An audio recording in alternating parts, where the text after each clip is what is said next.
In a working-class neighborhood of Rosario, Argentina, a boy was born who loved a ball more than he loved walking.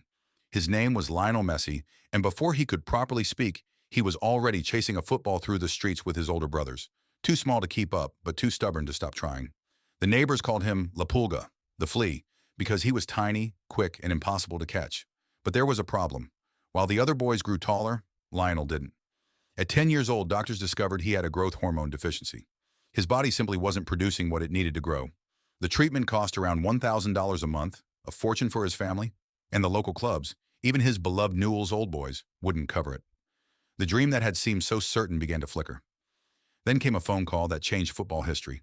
A scout had whispered his name to FC Barcelona, half a world away in Spain. They invited the 13-year-old to try out. When the Barcelona coaches saw him weave through their academy players, boys older and bigger than him, they didn't just see talent.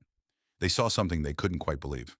Sporting director Karl Rexach was so afraid of losing him that he offered a contract on the only paper he had at hand, a napkin.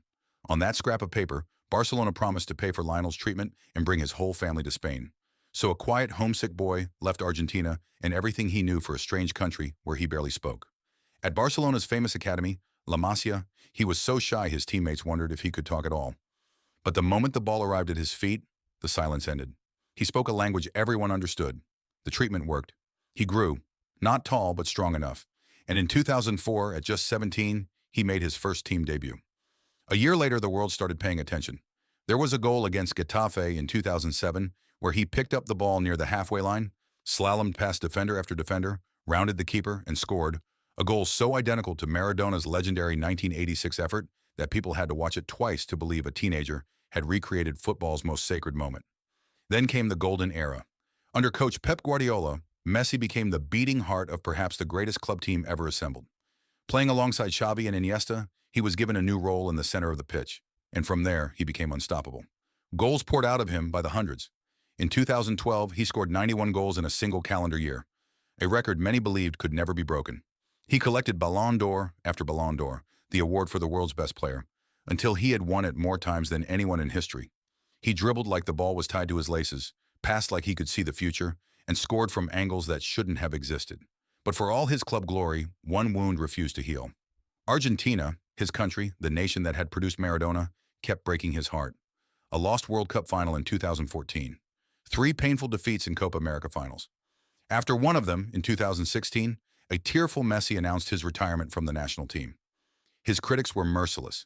Brilliant for Barcelona, they said, but a man who couldn't win for his country. The greatest player alive seemed destined to be remembered with an asterisk. He came back, of course. He couldn't stay away. And slowly, the story began to turn. In 2021, with a battle-hardened Argentina team that finally played for him and with him, Messi lifted the Copa America, his first major trophy with the national team. The relief on his face said everything, but the real ending was still to come. The 2022 World Cup in Qatar, almost certainly his last, became the stage for the greatest final the tournament had ever seen. Argentina against France. Messi scored. Argentina led, then nearly threw it away, then clawed back again in a match that swung wildly until the very last kick of a penalty shootout. And when the final penalty hit the net, Lionel Messi sank to the ground, and a nation wept with him. The flea from Rosario, the boy too small to grow, was finally a World Cup champion. The debate was over. The image of Messi kissing that golden trophy, lifted onto the shoulders of his teammates, draped in a traditional Qatari robe, became one of the most shared photographs in the history of the world. From a napkin contract to the top of the planet. From a tiny boy who couldn't grow to the giant of an entire sport. Lionel Messi had spent his whole life being told he was too small. In the end, he became the biggest of them all. If you enjoyed this, hit like and subscribe. New weird history drop coming soon. See you in the next one.